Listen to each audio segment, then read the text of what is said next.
Bismillahirrahmanirrahim.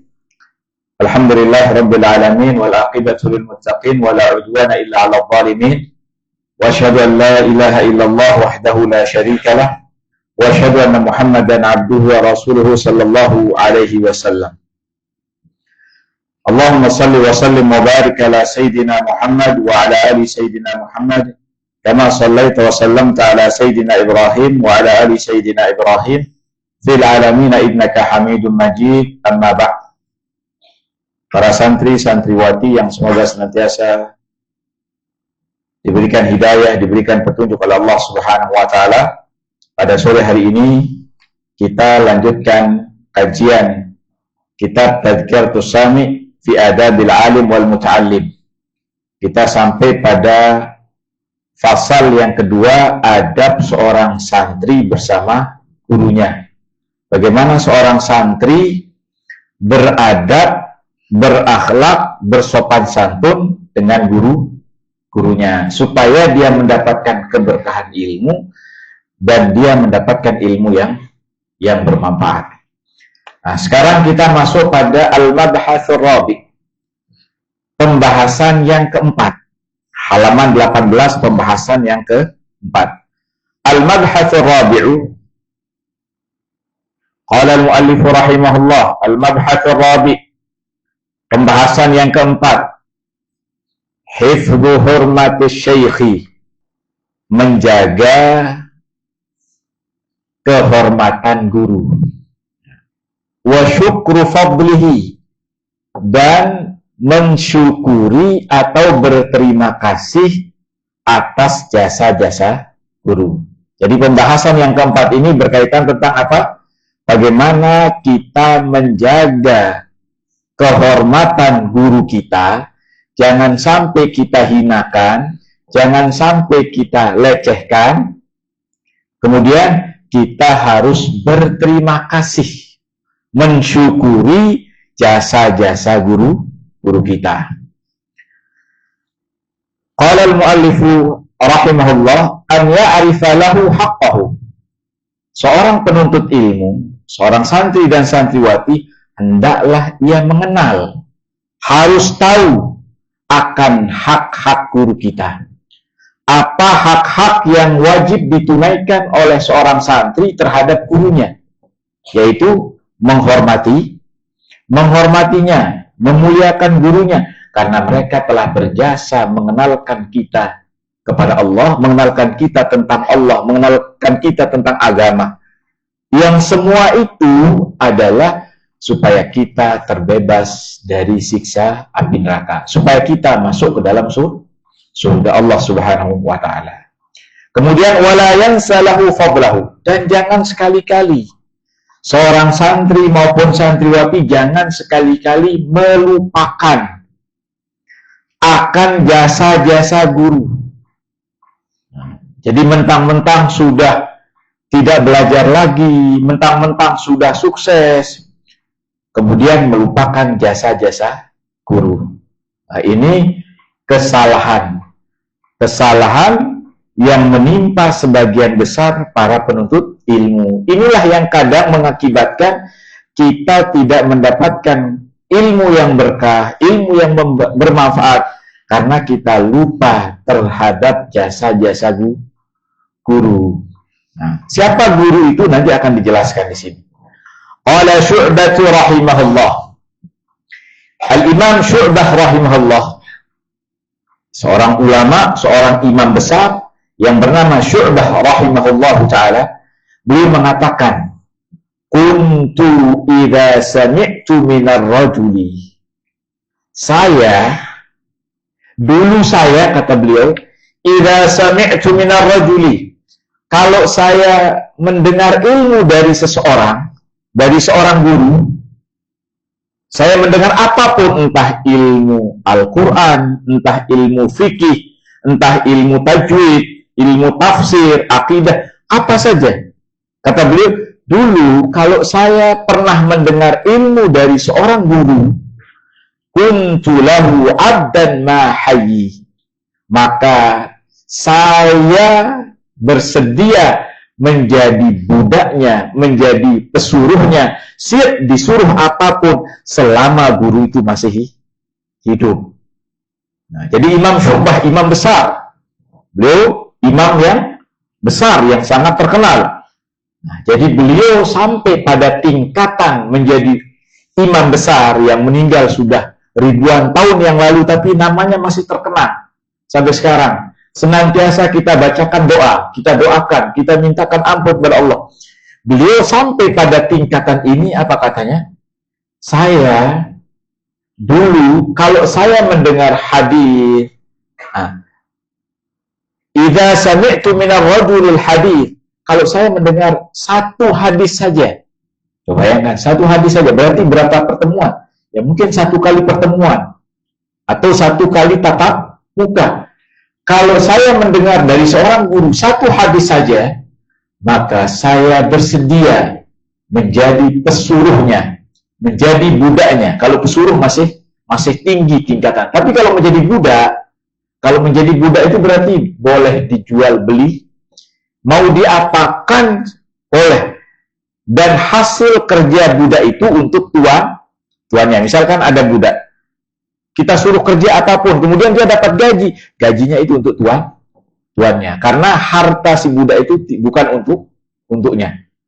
Nah, seperti itu mereka menyampaikan supaya apa? Supaya kita menghormati orang yang berjasa, menghormati orang yang memberi ilmu dan seterusnya. Makanya adab-adab seperti ini harus ditekankan di sini, harus diperhatikan. Wa min dzalika, dan diantaranya an yad'uwa lahu fi hayatihi, diantara adab-adab seorang santri dan santriwati ketika atau terhadap gurunya, an yu'azzima hurmatahu, yaitu mengagungkan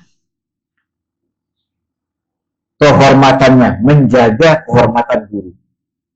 Jadi jangan melecehkan, jangan menghinakan.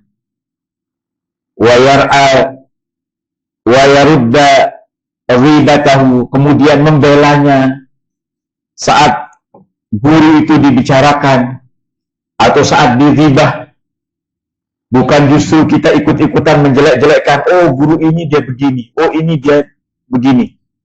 Nah, ini kita harus membela, jangan sampai guru itu dighibah. Wa yaqbalah, bahkan kita marah. Kalau ada guru kita yang digibah, dijelek-jelekkan, kita marah. Karena Allah Subhanahu wa ta'ala. Fa in ajaza, kalau dia tidak mampu untuk menasehati, tidak mampu untuk mencegah orang tersebut, maka qama wa faraqa dzalikal majlis, maka hendaklah dia bangun dan meninggalkan majelis tersebut. Karena majelis tersebut adalah majelis yang jelek. Karena di situ kehormatan guru kita dicabik, dijelekkan, dihinakan, maka tidak layak kita diam di situ. Wa yanbaghi an yad'uwa lahu fi hayatihi. Kemudian sepantasnya, seharusnya seorang penuntut ilmu an yad'uwa lahu fi hayatihi. Seorang penuntut ilmu sepantasnya, seharusnya berdoa untuk gurunya, untuk kebaikan gurunya fi hayati, ketika gurunya masih hidup. Wa yar'a dzurriyyatahu wa aqaribahu, kemudian dia memperhatikan keturunannya, anak-anaknya, keluarganya, wa aqaribahu, dan kerabat gurunya. Dia menjalin silaturahmi, dia menjaganya. Wa auda'ahu, dan teman-teman dekat gurunya, ba'da wafatihi, setelah meninggal gurunya. Wa yata'ammada ziyarata qabrihi, dan dia berusaha ziarah atau mendatangi makam gurunya setelah meninggal gurunya, dia datang ziarah. Karena seorang yang meninggal, dia mengetahui siapa yang mendatanginya, apakah keluarganya, apakah muridnya, apakah sahabatnya. Wal istighfar lahu, kemudian minta ampun kepada Allah untuk guru kita. Jadi itu yang harus dijaga oleh seorang penuntut ilmu. Nah, jadi jangan sampai guru itu kita jadikan sebagai musuh bebuyutan, tidak didoakan, dibenci, dihina, digibah, direndahkan. Nah, bagaimana kita mendapatkan ilmu yang bermanfaat, ilmu yang berkah? Makanya ada yang menuntut ilmu bertahun-tahun, tapi tidak ada satupun yang membekas ilmunya. Tidak faham tentang agama, tidak faham tentang akhlak. Kenapa? Karena dia melalaikan kehormatan, tidak menjaga kehormatan guru. Selama dia belajar, dia tidak perhatikan, tidak peduli tentang akhlak, tidak peduli tentang adab. Semua dia sepelekan, sehingga ya, dia termasuk orang-orang yang merugi. Kemudian was-sadaqata anhu. Kemudian seorang penuntut ilmu bersedekah atas nama gurunya. Jadi dia bersedekah, oh ini saya hadiahkan, sedekah ini saya niatkan pahalanya untuk guru saya. Wa yasluka fis samti wal huda maslakahu. Kemudian berusaha mengikuti petunjuk, kemudian cara gaya hidup gurunya. Wa yura'i fil ilmi wad din adatahu. Kemudian memperhatikan kebiasaan gurunya dalam masalah ilmu, kemudian dalam masalah agama, bagaimana gurunya. Wa yattadiya bi harakatihi wa sakanatihi fi adatihi wa ibadatihi. Khususnya untuk santri laki-laki, hendaklah dia mengikuti, menteladani bagaimana gerakan, bagaimana diamnya guru. Nah, makanya para ulama dulu yang hadir dalam majelis Imam Ahmad rahimahullah ribuan. Beberapa ribu yang mereka memang belajar hadis, yang ribuan itu mereka memperhatikan bagaimana adab Imam Ahmad, bagaimana diamnya, bagaimana berbicaranya, bagaimana jalannya. Sehingga dia mengikuti, menjaga, memperhatikan. Sebagaimana para sahabat memperhatikan bagaimana diam, bergeraknya, berbicaranya Rasul sallallahu alaihi wasallam. Wa yata'addaba bi adabihi, dan hendaklah dia beradab, berakhlak dengan adab gurunya. Wala yada al-ittida'a bihi, jangan sekali-kali dia meninggalkan mengikuti atau menteladani guru. Jangan sampai kita meninggalkan, tidak memperhatikan, tidak mengikuti teladan atau petunjuk-petunjuk yang baik dari guru kita. Jadi pembahasan yang keempat ini berkaitan bagaimana seorang santri dan santriwati menjaga kemuliaan, kehormatan guru. Jangan sampai kita melecehkan, meremehkan, menghinakan, apalagi sampai kita membencinya. Ini salah satu faktor yang menyebabkan ilmu itu hilang, ilmu itu jauh dari kita. Kemudian al-mabhasul khamis, pembahasan yang kelima. Nah, ini penting. As-sabru ala jafwati syaikhi wa su'i khuluqihi. Pembahasan yang kelima, perhatikan yang kelas MTS. Semua perhatikan. Al-mabhasul khamis, pembahasan yang kelima, as-sabru ala jafwati syaikh. Seorang santri maupun santriwati, seorang penuntut ilmu, hendaklah bersabar dengan sikap kasar dari guru. Jadi seorang penuntut ilmu harus sabar dengan sikap kasar seorang guru. Nah, nanti akan dicontohkan guru itu ibaratnya seperti dokter. Apakah semua penyakit itu ditangani dengan cara yang sama? Apakah menangani orang yang ambeien sama dengan menangani orang yang sakit kepala? Apakah orang yang usus buntu ditangani sama dengan orang yang flu, hanya cukup dengan obat? Apakah orang yang kanker yang harus dibedah, harus dipotong, harus diamputasi, sama dengan menangani orang yang sekedar sakit mata? Sama enggak? Jadi dokter itu berbeda-beda. Ada yang cukup dengan resep, ada yang cukup dengan obat, ada yang dengan suntikan, ada yang dengan obat yang pahit, ada yang dengan tindakan operasi, bahkan tidak segan-segan ada yang dengan amputasi, yaitu dengan memotong salah satu organ tubuh kita. Tujuannya apa? Untuk menyelamatkan. Kadang ada penyakit yang harus dihilangkan dari tangannya sehingga dipotong. Ya. Kejam enggak? Kalau dari ini kejam enggak? Kok dipotong, dihilangkan? Tapi kalau dibiarkan, penyakit yang ada di tangan ini maka akan merembet, akan menjalar ke seluruh tubuhnya sehingga nanti akan menyebabkan penyakitnya tambah parah dan akan mengakibatkan kematian. Maka dokter mengambil tindakan yang kuat, harus dipotong. Jangan, saya lebih suka dengan dokter itu, biasa dia pakai tetes mata. Ya nggak bisa, beda penyakit, beda tindakan. Makanya pembahasan yang kelima ini harus kita bersabar dalam menuntut ilmu atas sikap kasar dari seorang guru. Kadang disemprak, kadang dihukum, kadang diberikan sanksi, wasu'i khuluqihi, dan sikap yang buruk atau akhlak yang buruk dari seorang guru. Qala al-muallifu rahimahullah, berkata al-muallif rahimahullah, an yasbir ala jafwatin tasduru min syaikhihi aw su'i khuluqin. Seorang penuntut ilmu hendaklah bersabar atas sikap kasar yang muncul dari gurunya.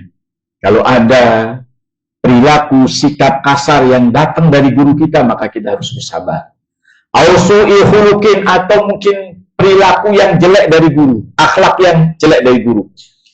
Wala yasuddahu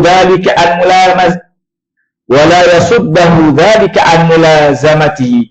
Jangan sampai karena anggapan kita sikap kasar, sikap buruk seorang guru menghalangi kita dari menuntut ilmu, bermajlis dengan guru, wa husnil aqidati fihi, dan mendapatkan akidah yang baik atau ilmu yang baik dari guru tersebut. Jangan sampai kita karena takut, sebagian ada yang menilai, terlalu ketat, ingin lebih bebas. Ya, kalau ingin bebas di rumah atau cari pondok-pondok yang dimana kamu bisa sebebas-bebasnya. Tapi perlu kamu ketahui, pondok yang terbaik di Indonesia ini adalah pondok yang paling ketat. Entah itu di Gontor, di situ bagaimana aturan sangat ketat dan orang tua berbondong-bondong masuk sana.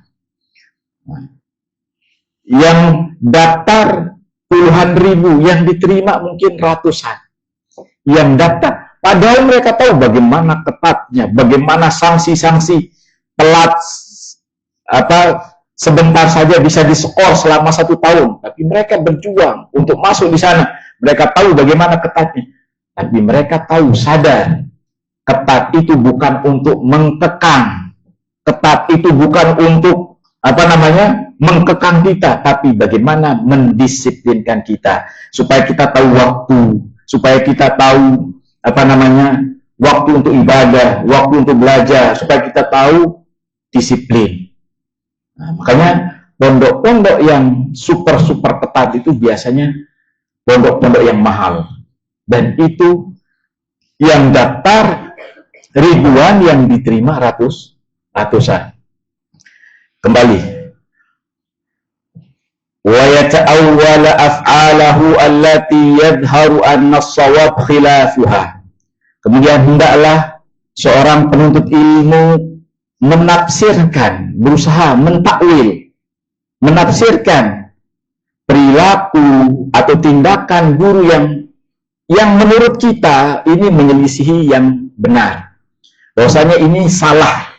Kita melihat, kayaknya guru ini melakukan salah.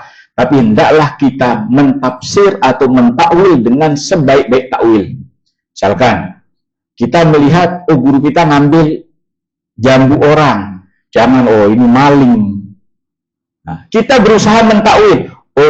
Barangkali dia disuruh petik oleh pemilik, atau barangkali dia sudah diizinkan, atau barangkali dia sudah beli. Jangan langsung memberikan langsung menghakimi, ini guru tidak benar, dia maling, dia mencuri.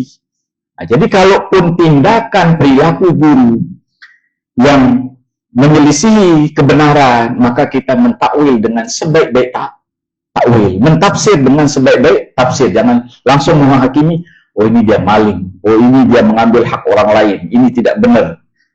Wa yabda'u huwa 'inda jafwati syekh.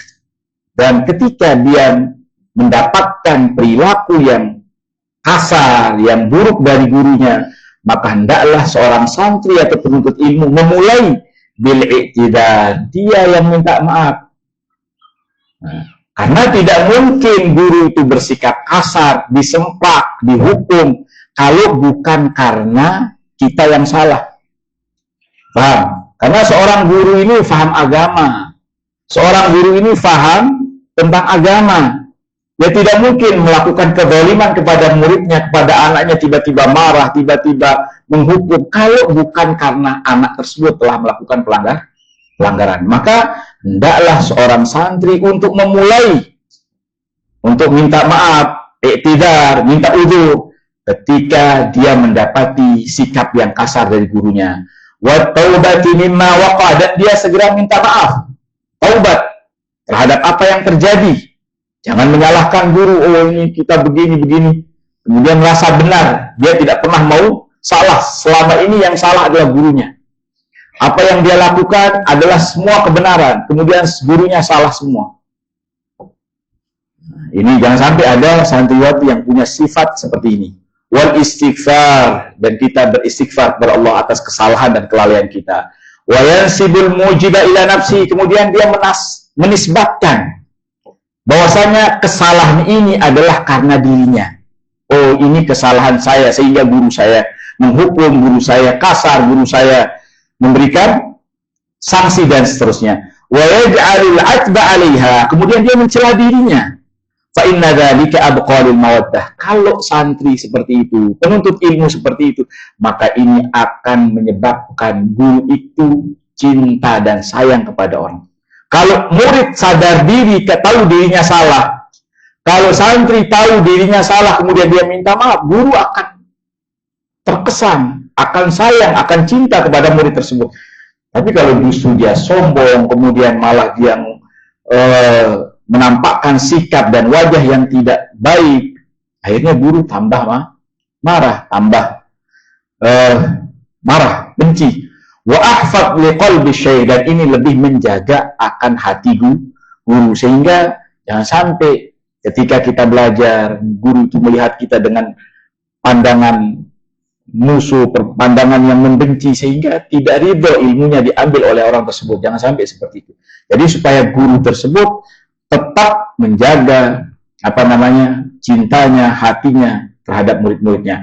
Wa anfa'ul talib, dan ini lebih bermanfaat kepada santri.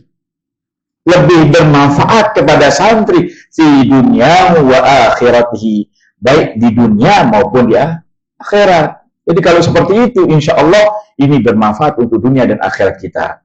Wa qala rahimahullah, wa an ba'dis salafi rahimahumullah, dari sebagian ulama terdahulu,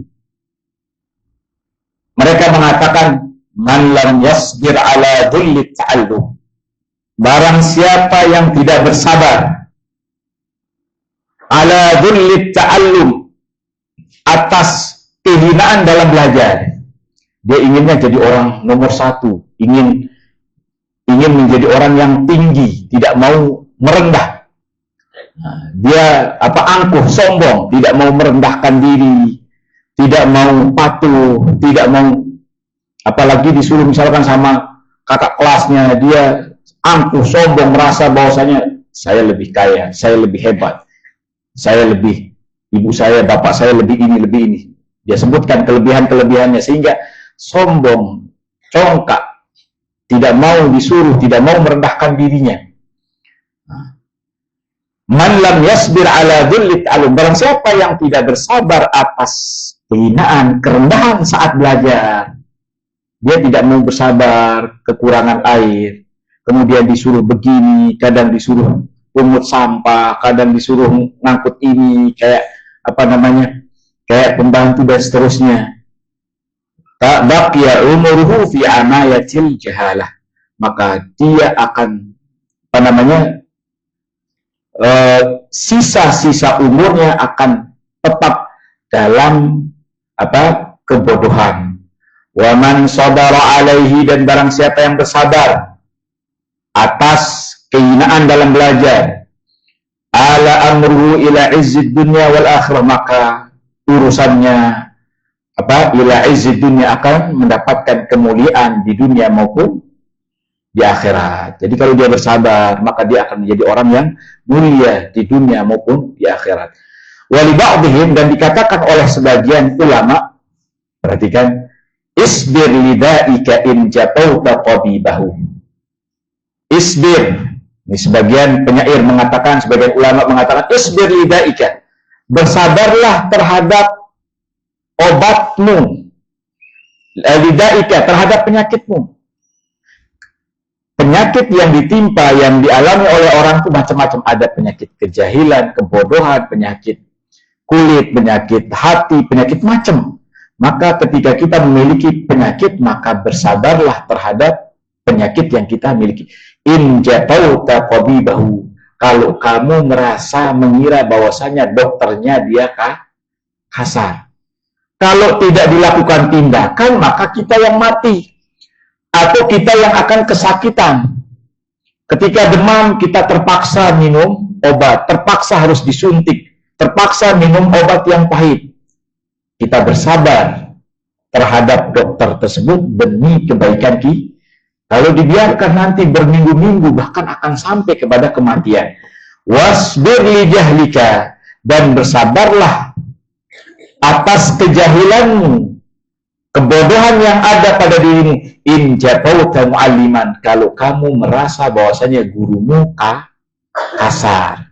Jadi kalau kita punya kebodohan, kejahilan, tidak paham agama, tidak paham akhlak, adat, dan yang lainnya, maka kita bersabar atas kebodohan ini dengan sikap kasar guru kita. Insya Allah dengan begitu nanti kejahilan sedikit demi sedikit akan terangkat. Wa Ibni Abbas radhiyallahu anhu, sahabat sekaligus keluarga dan sepupu Rasulullah sallallahu alaihi wasallam, seorang ulama dari kalangan sahabat, mengatakan, "Dalaltu taliban." Perhatikan kata ini, sahabat Rasulullah, seorang ulama dan keluarga Rasulullah. Apa katanya? Dalaltu taliban, saat saya menjadi seorang penuntut ilmu, dalaltu, saya ini merendahkan diri, menghinakan diri. Nah, jadi ketika dia sebagai seorang penuntut ilmu, beliau merendah, menghinakan diri. Fa'azaztu matbuban, maka saya mulia ketika ilmu saya dituntut. Artinya ketika saya sudah jadi orang alim, orang-orang berdatangan, kemudian mencari, menuntut ilmu kepada saya, menghormati saya, memuliakan saya. Dulu ketika saya belajar, saya menghinakan diri, saya merendahkan diri. Tapi ketika saya sudah menjadi orang alim, semua orang memuliakan dan menghormati saya. Maka fa'azaztu matluban, maka saya menjadi orang yang mulia saat orang-orang menuntut ilmu saya. Waqila innal muallima wa tabiba kilaihima. Perhatikan. Dikatakan dalam sebuah syair, innal muallima wa tabiba, sesungguhnya guru dengan dokter itu kilaihima, kedua-duanya. Sesungguhnya guru dan dokter itu kilaihima, kedua-duanya, la yansahan, tidak akan memberikan nasihat, tidak akan memberikan obat kepada kita, idza huma lam yukrama, kalau kedua-duanya tidak dimuliakan. Kalau kalian berobat misalkan, tidak mau antri, tidak mau daftar, kalian mau berobat ke rumah sakit, tidak mengikuti alur-alur, jalur-jalurnya, kira-kira kamu akan diterima enggak sama dokter? Tiba-tiba langsung masuk, sini dokter, saya minta resep, ini saya sakit, kira-kira mau enggak? Kamu diusir. Maka kamu harus mengikuti antri siapapun kamu. Mau bupati saja, kalau ke rumah sakit tetap mengikuti alurnya. Jalur yang harus bersabar, diberikan obat. Minta, oh ini dokter, obat batuk yang paling manis. Enggak, semua obat harus ikuti nasihat. Kalau kamu mengikuti nasihat dokter, maka kamu akan sembuh. Innal muallim wat tabib, seorang guru, seorang dokter, kilaihima, kedua-duanya, la yansahani, tidak akan memberikan nasihat, tidak akan mengajar, idza huma lam yukrama, kalau keduanya tidak dihormat. Kalau keduanya tidak dihormati, kalau muridnya kurang ajar, guru tidak punya kemauan untuk mengajar. Kalau muridnya tidak peduli, sombong, congkak, kemudian dengan berbagai macam akhlak-akhlak yang buruk, guru nggak mau mengajar, tidak mau mengajar.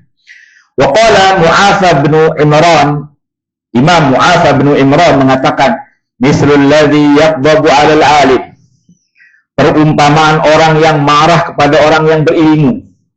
Perumpamaan orang yang marah kepada orang yang berilmu itu mislul ladzi yaqdabu 'ala asatinil jami', seperti orang yang marah terhadap tiang-tiang masjid. Artinya apa? Tidak ada pengaruhnya. Seorang yang marah kepada gurunya, kepada orang alim, itu diumpamakan seperti orang yang marah kepada tiang masjid. Ada manfaatnya enggak? Kamu marah kepada tiang, kamu pukul, yang rugi siapa? Kamu marah, keluarkan caci maki, yang bermanfaat siapa? Ada enggak pengaruhnya kepada guru tersebut, kepada tiang tersebut? Coba buktikan nanti.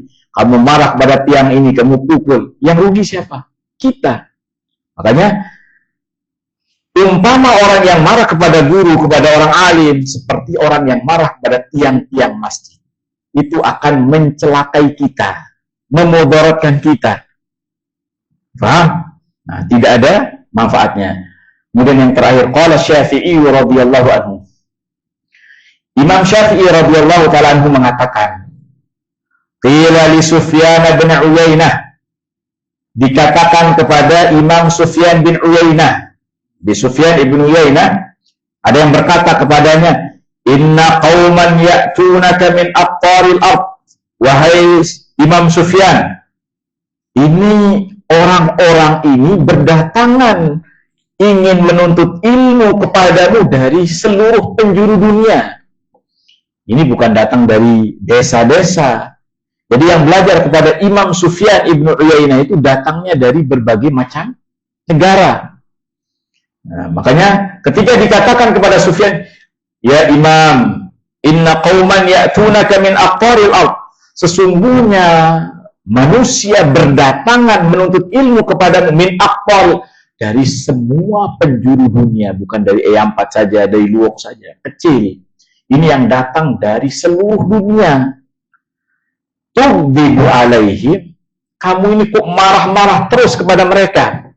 Jadi beliau dikritik. Tughdibu alaihim, engkau marah kepada mereka.